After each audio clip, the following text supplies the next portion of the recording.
Hi guys, thank you so much for joining me today. Welcome back to my YouTube channel. Today we're going to be having a little segment. This is something I call Just Talk About It, where I'm going to sit here and talk about things with you guys that I typically don't want to talk about. Also, I just feel like it's a good emotional environment for us to talk about things and topics that we just typically would not want to talk to other people about, feel embarrassed talking to friends about, feel embarrassed just mentioning out loud, safe space. So I lightly went over why I was starting this YouTube channel in my intro video. If you haven't looked at it, go look at it, go take a look at it. But there I lightly detailed my journey with God. In here I'm just going to get a little bit more in depth on why I decided to take this path. For all of those who don't know me, I was a professional dancer.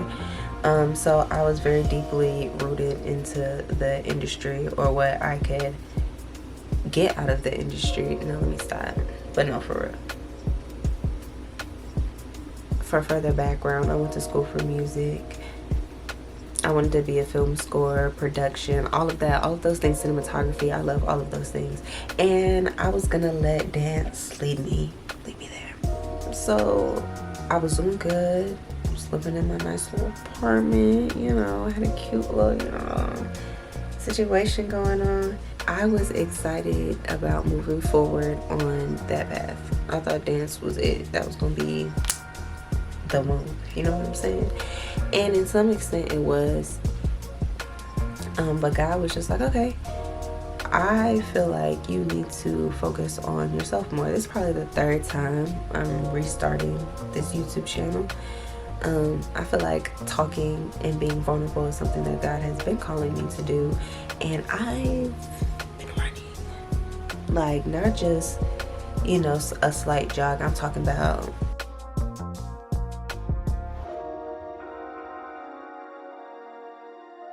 running away from being vulnerable. I hate it. Even in dance, I feel like that was my biggest roadblock, because in some aspects you do have to bare your soul in dance, and I was willing to do that through choreography and things like that, but sometimes when it came to me actually physically releasing all of that, it was uncomfortable, like so uncomfortable. Just like talking into this mic right now to a camera in front of people that I don't even know are about to be watching, I'm uncomfortable. But yeah, so God's been telling me to be vulnerable and release all of this energy, and to talk and just to explain how I'm even getting to this point. And baby, I said no. I was like, I'm gonna just keep doing my little dancey dance, and I'm gonna get it like that. And God was like, okay, cute. Shut me down. Like, shut me down. He was like, girl, you thought you was living a life, because for a second there my life felt real steady, real good. It was going up, had some downs, but it was still going up. And God said, oh. He was like, there was a possibility that you could have still did what you wanted to do and also do what I'm asking you to do, but since you're not doing what I'm asking you to do, you're gonna have to plummet a little bit, or a lot of it. Ended up having to move out of my old apartment. That was taxing. If you live in Atlanta, you already know what the housing market is giving right now, or the renting market is giving. Baby, bank account taps, which was also taken away from me taking class, because who can afford class if they can't afford rent, right? Okay, so stuff started to plummet. Like, everything started going wrong. I got fired from my job, ended up getting another job, got that job, ended up trying to get 2 jobs so I can, get my money back up. Because one thing I don't play about is, one thing I'm gonna do is go get that. So went to go get another job. While I had my last job, started training for the new job, just for my old job to fire me up.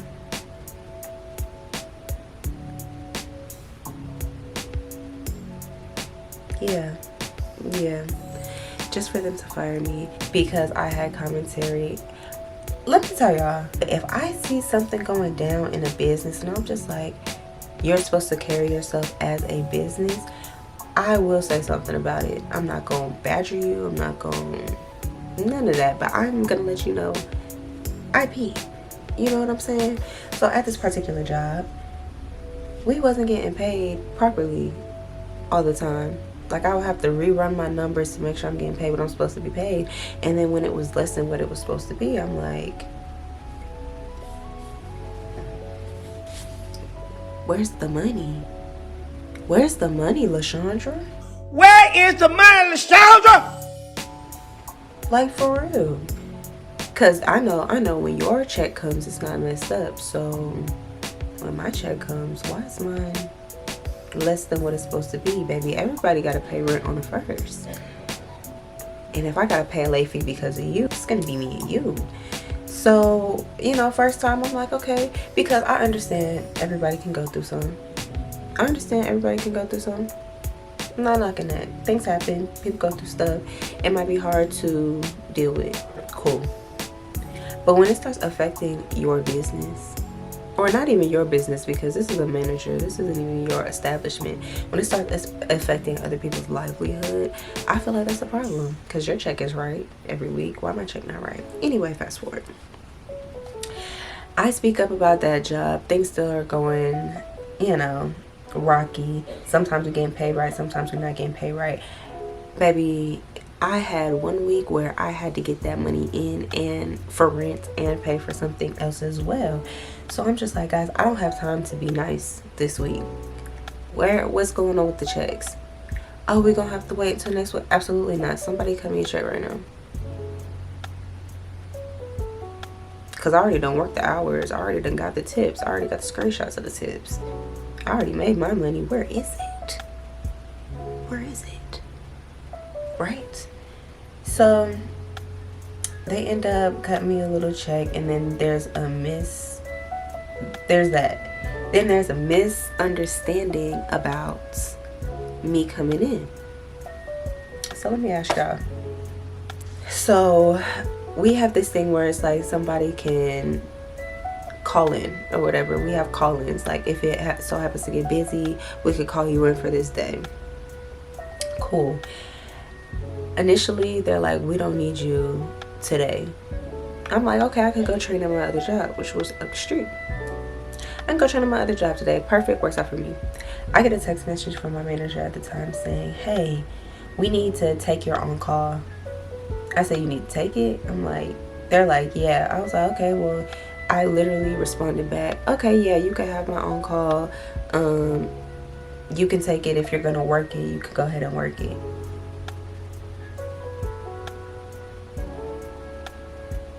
I go train up the street. I come back like later on that day to like say what's up, or you know, cause I gotta walk past y'all anyway. Yo, what's up? How the shift go? Silence. I'm getting downstairs. What happened? Why y'all looking like that? Nobody says nothing. I'm like, okay. Next 2 days, I'm getting a text message saying, yeah, you're not gonna be able to be back on the schedule until you have a conversation with the owner. I'm like, about what? About your attendance. When, baby, I come to every shift. You know why? Because I got bills. Yeah. I'm going to make sure I bring my to work, okay? Oh, excuse me. I'm going to make sure I come to work. I'm going to make sure I come to work. Because the bills was billing. I'm not missing work. So I'm like, what absences are you talking about? And then they were just like, well, you went up the street to train when you were supposed to come in here for an on-call.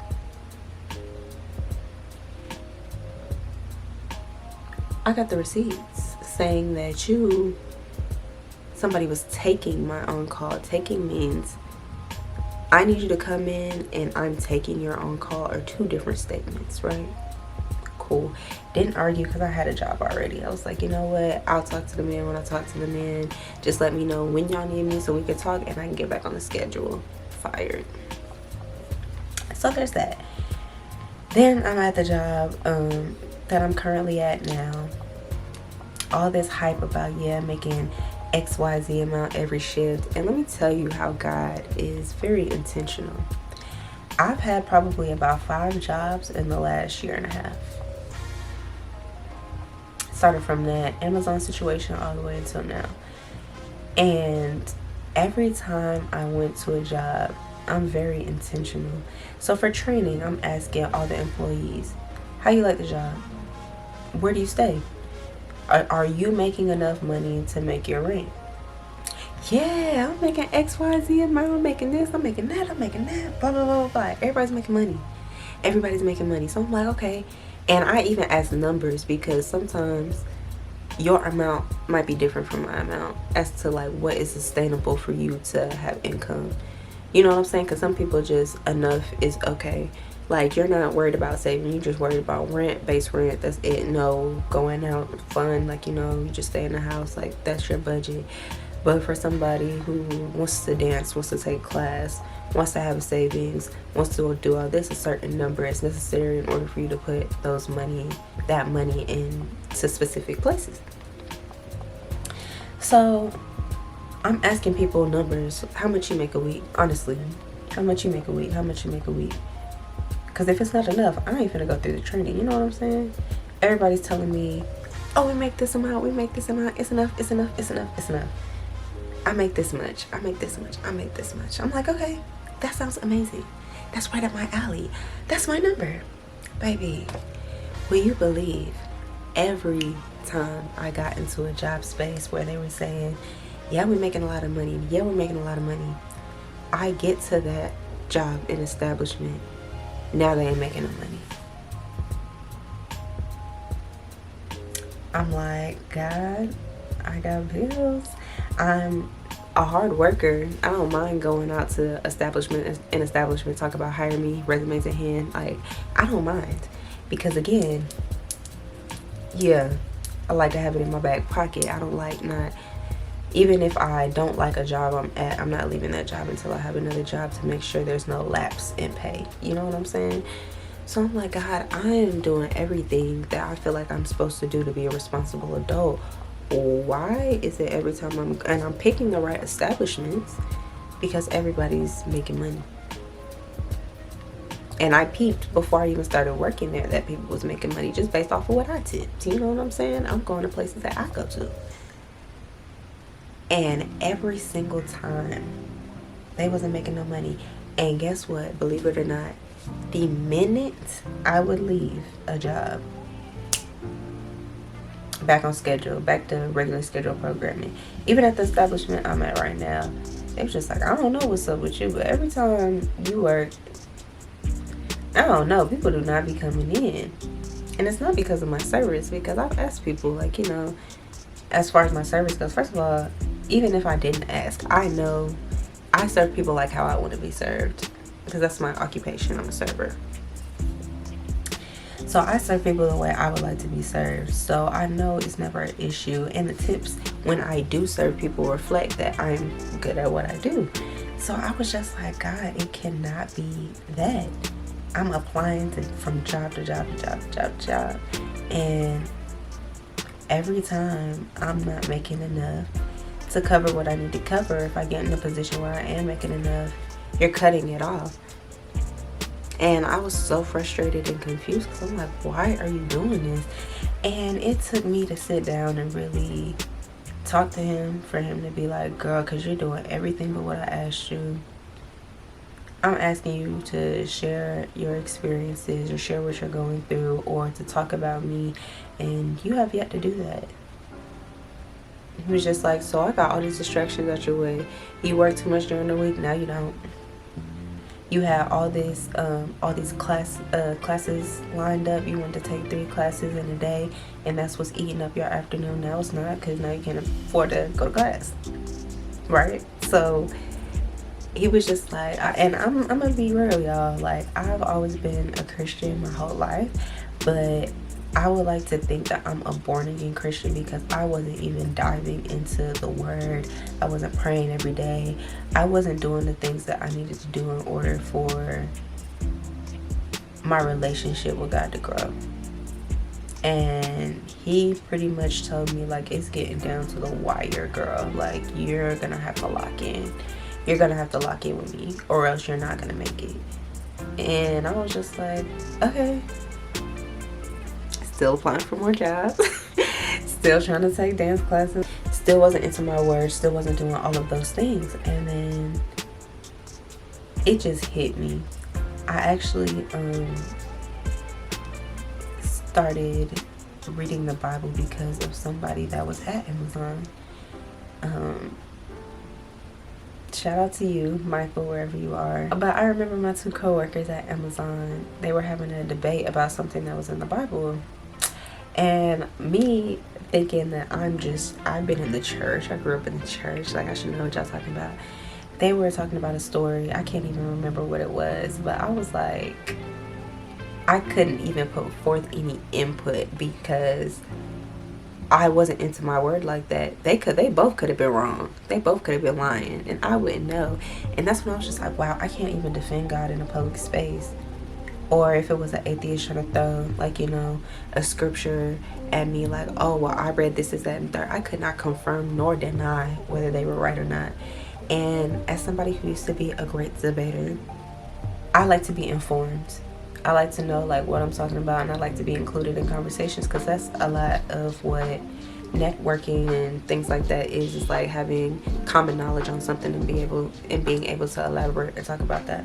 So it was frustrating to me that something that I felt like I should have known or should have been ingrained in my brain, I couldn't even provide commentary on. I was like, whoa. And so I started reading the Bible that day. I was working at Amazon. That's a 12-hour shift, baby. So I had a lot of time. So I downloaded the Bible app, put my little one headphone in, and I would be listening to the Bible every day. So one of the boys that was on the dock, day I had to work up there with him, and we were on the same belt, and I just had to let him know. I was like, thank you so much, because something as simple as you having a debate with somebody else about Jesus and the Bible has really got me back into my word, and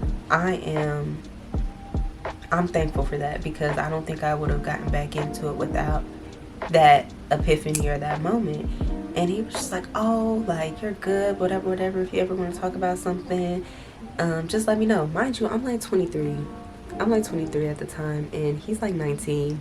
So I'm just like, he was so for the Lord at such a young age, and I was just like, I once had that, and I lost that around his age, or maybe probably before then. It was really before then, because I had a couple instances of church hurt where I was just kind of like, okay, these obviously aren't people of God. I don't need to be in these places. I stopped going to church. I went from going every Wednesday, every Sunday, to telling my parents I'm not going up there because I don't like the way that they operate. So yeah, so I was just explaining to him about my church hurt, just to explain that to you guys. I went to a big church. I wouldn't consider it a mega church, but it was probably a step below a mega church. No, it was probably a mega church. It didn't start off that way though. They had built up to a mega church status. And I remember going into church, and I was in the back helping with like the little kids, because I used to work in a nursery sometimes who don't love babies, like, you know. And all of a sudden, I know our pastor was out of town. So I think we had a male pastor and then a female pastor, and they were married. And so they were out of town. And I guess they appointed a deaconess or a female deacon to lead the congregation that Sunday. This lady took it upon herself to tell everybody in the church to stand up and form a line around the church so that they could all walk up to her and prophesize over her. I know you're like, okay, Nikki, what's the problem? Like, she prophesies or whatever. That lady, I have never heard anybody ask her, one, to prophesize for anything or over anybody that wasn't like her calling. And when I was younger, and even now, I feel like I had to rebuild my discernment. But back then, baby, the discernment was strong. It was just like I knew just by some of the words that she was saying, it was from a prideful spirit because she was in control of the congregation and she was going to take advantage of her moment. So she's having all these people line up, and one of the people came back there to me and they were just like, oh, she's prophesizing over people in the sanctuary. You don't want to go? And I'm like, no, because it's not her calling. And because some people, don't get me wrong, some people are there to prophesize over people. But I knew for a fact, y'all, for a fact, that was not her calling. And that this was pride speaking from her because she was in control. And I was just like, it just bothered me so bad because I was like, this could be somebody's first time at church. You know what I'm saying? And they're going based off of what this lady is telling them that God is going to grant them. She's doing this in God's name. She's doing this in God's name, saying that this is what he has ordained for them when she don't even know. She wasn't that prayer filled, no shade, but she wasn't. So I'm just like, you don't know who's going to sit here and take what she says and walk out of this church, and because it doesn't happen, they're going to blame God. And that just made me feel so bleh, bleh. And even like going visiting other churches and other mega churches, even Creflo Dollar, like, baby, you flossing the jet off of your church's money. Like, when God specifically says in the Bible that you're not supposed to be taxing, he flipped over them tables. I'm reading that chapter right now. I'm in Matthew. He flipping over tables because he said you are not supposed to matter of fact, I don't even want to lie. Let me go pull it up. So here it is. It is in Matthew chapter 21 verse 12, and I'm reading out the NIV. It says, Jesus went into the temple and threw out all those buying and selling. He overturned the tables of money changers and the chairs of those selling doves.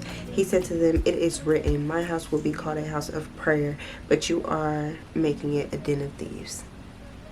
Yeah. So although I didn't know the particular chapter or scripture back then, I knew that in the house of God, it was supposed to be there to help people, not to have a building fund. It's like, I understand that there are things that need to be put in place in order for a church to survive, but at the same time, half of your congregation might be homeless or giving their last penny to you, and you rolling around in a Rolls Royce and you ain't got no job outside of church.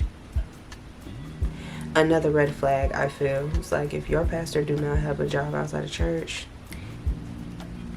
I feel like you need to get a new pastor. No shade. But yeah, and I'm not trying to be judgy, but I'm just trying to open people's eyes, because I think it is so disgusting for somebody to sit here and capitalize off people that are hurt. People that are coming to church are hurt and looking for healing, and you're charging people for healing when God says no, you're supposed to do that for free. Even in this book, Matthew, he walked around Galilee and everywhere healing people free of charge, while other people were sitting there charging people and they weren't even healing them for real. So between the false prophets and people overcharging and making church a capitalist place, I was just really like, okay, so why am I going to church? And I think at the time, God was like, okay, maybe you don't have to go to church, but you still need to know me. You still have to have your own relationship with me, even if you don't go to church. And now I'm getting to the point where I feel like, because I'm not in church, he's like, if the people who are discerning those type of things aren't in church, what do you think that leaves room for the people in church? What type of people do you think are left with all the people that are realizing that there's scams going on and idolatry for money going on in the church? Like, if they're peeping that and leaving, who does that leave in the church for people who are coming for healing?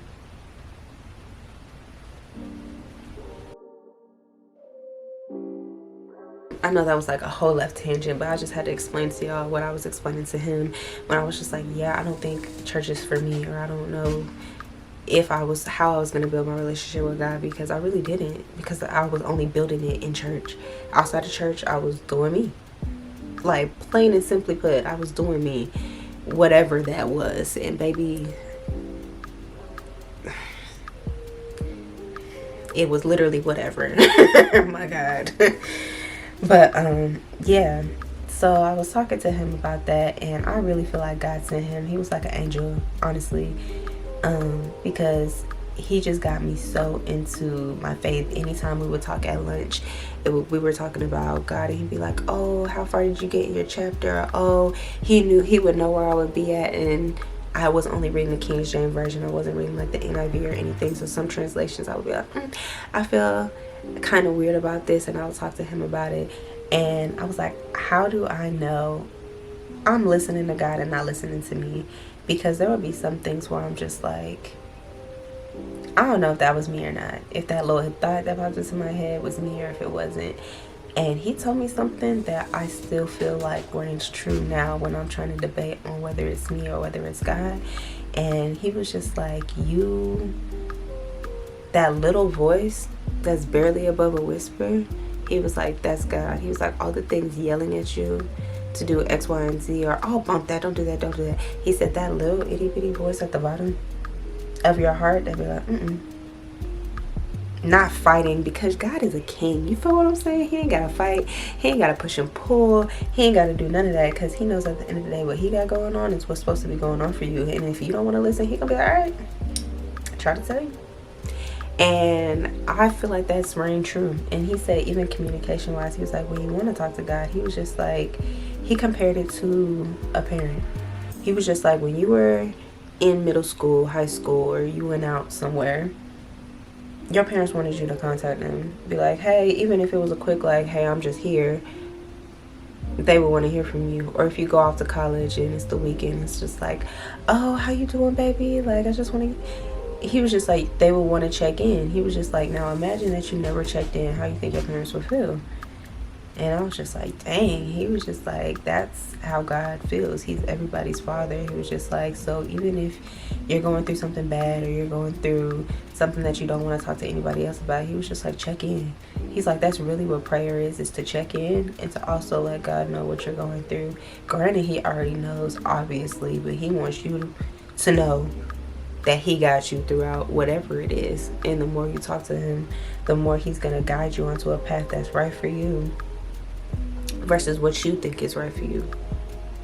Because God's timing is the best time, and I'm learning you gotta be patient, but when it comes, baby, it's gonna come. So I thank God every day for placing that boy in my life, because that was really the kickstart of me starting my journey with God.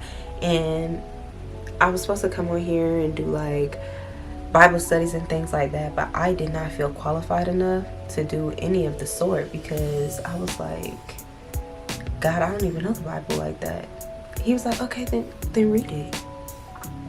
Read it. And I've been reading it in order. Like I said, I'm in Matthew. All for me to get to Matthew and realize that the Bible is not in order. So I'm jumping around now that I'm over here. I think the last thing that I read in order was Ecclesiastes. It was Proverbs and then Ecclesiastes, and then I jumped to Matthew because I realized everything's not in order. But yeah, so long story short, that is why I have come here, because God has been telling me for a long time to spread my experience and document my experience. In my heart, it feels like he's telling me, because you need to be able to look back and know all of the things that I've done. Keep it recorded. And I actually started this on my TikTok, where I was doing updates. I've been slacking a lot just because of the feeling of not feeling qualified. I feel like I've done a lot in my life, or not even as much as the next person really, but I just feel like the person I was, people gonna be like, girl, what you was just shaking it, like you was just doing X, Y, and Z. You was just smoking ounces of weed every 2 weeks. Like, you was just drunk at the bar with me, bar hopping 2 months ago. Like, I just felt so unqualified to talk about God without the experience to back it up. And that's where God stopped me. He was like, hey, you not feeling qualified has nothing to do with anything. He was like, because nobody can say you're unqualified if I make you qualified. Okay, say less. So yeah, I'm going to leave this out with a scripture also in Matthew that I read, but it kind of helped me put some things into perspective. I don't typically always like reading out the NIV because sometimes I think it's a little watered down. I feel like that King James, God said what he said, you know what I'm saying? But this is the NIV, and when I was about to start this process, you know, it is January the 9th. So throughout this new year, when I was about to start this whole process, he pointed out this scripture to me. I've been doing 2 chapters of reading every morning when I wake up as part of my morning routine. I've been doing really good. But I came across this, and I just want to share it with you guys before we head out of here. It is Matthew chapter 10, and it is verse 34. It says, "Don't assume that I came to bring peace on the earth. I did not come to bring peace, but a sword." Because y'all, we're in a war. Don't forget about it. It's literally a war against good and evil. And you got to be on a team. You know what I'm saying? You got to pick a team. If you're not for one team, you're for the other team. So just know that. Jumping to verse 37, he said, "The one who loves a father or mother more than me is not worthy of me. The one who loves a son or daughter more than me is not worthy of me. And whoever doesn't take up his cross and follow me is not worthy of me. Anyone who finds his life will lose it, and anyone who loses his life because of me will find it." And that was a lot for me to digest when I first read it, because I was like, ooh, I'm not living right. I'm not living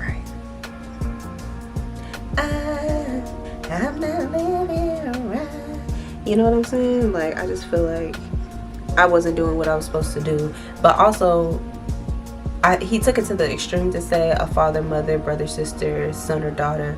But I feel like that goes across all things: money, career, anything that you love more than God. And as I was explaining earlier in this episode, I was putting a lot of things before God because I was trying to put myself before God, thinking that God wasn't putting me first, period. I was putting relationships before him. I was putting my career before him, putting work and money before him, because I already told y'all, if I wanted it, I had to go get it, whether it was money, whether it was like anything. And God had to sit me down and be like, hey, if you're following me, you already got it. He was just like, but if you aren't following me, you're gonna have to go through hell and high water, quite literally, in order to obtain it. And then there's no even guarantee that it's gonna last, because it's not through me. And I know some people are probably watching this like, girl, yeah, okay, I'm doing just fine for now. That's all I'm gonna say, because I was doing just fine too. I didn't think I needed that, but he gave me a big wake-up call, and I'm so thankful and grateful that he did, because the type of inner peace that I'm building, and I'm not even like 100% there. I feel like the construction that's going on the inside of me is probably about, I give it like 45%. But that's better than the 10% I started with. And I'm just really grateful for the peace that I'm attaining through God and just learning. This is like a playbook. The Bible is really like a playbook for all humankind. And it's so crazy to me that it took me that long to realize it, because all the answers are in here. How we're supposed to treat each other, how we're supposed to be. And I feel like if we all abided by this playbook, a lot of things would be going a lot better for everybody, not just me, just for everybody. And we're unnecessarily bringing chaos and turmoil onto ourselves by not following this. You know what I'm saying? All that to say, all of you guys who have church hurt or don't know God, like, you know, this ain't a follow God or else type PSA. It's just the type of peace that I'm experiencing. You know how people say, I wouldn't wish it on my worst enemy? I would wish this for my worst enemy, because maybe you wouldn't be my enemy if you could feel the internal peace that this is giving me, that God has given me. So yes. I know I'm rambling at this point, y'all, but I just really wanted to explain to you guys why I'm starting this space. Every episode is not going to be God based, but it is gonna have God in it. You feel what I'm saying? Yeah. Because I'm not excluding him from anything that I'm doing. And when I first was gonna start this podcast, I think I recorded like 5 episodes, and I was so worried about it being like, I'm like, oh my gosh, it's gonna be too churchy, nobody's gonna watch it, people are gonna feel pressure. I hope you do at this point, because like he told me, it was just like, anything that you involve me in is going to flourish. And that's not why I'm doing it. I'm doing it because I generally do want to spread the word of God, because that's our mission. That's all he tells us to do, is to spread the word of God. So that's what I want to do. And I just want to experience, or have other people experience, this piece as well, and have my things sustained because God had his hand in it, not because my hand was in it, not because Pookie and them hand was in it, but because God's hand was in it, that it is sustained. So yes, I love you guys. I hope you guys have an amazing day. I hope that this is something that helps somebody else who might have experienced church hurt, or is looking at their pastor like, I don't know about you, baby, find another church, because I'm looking too. If you find one, let me know. But in the meantime and in between time, develop your own relationship with God, because even in a church, you're still going to need your own relationship with him in order to discern who's playing you and who's actually trying to help you get closer to him. So yes, guys, thank you so much for coming to the first segment of Just Talk About It. I hope you guys enjoyed it. Hit me back on the next one. Yeah. Hit me back on the next one. Please like and subscribe down below, and I'll see y'all next week. Bye.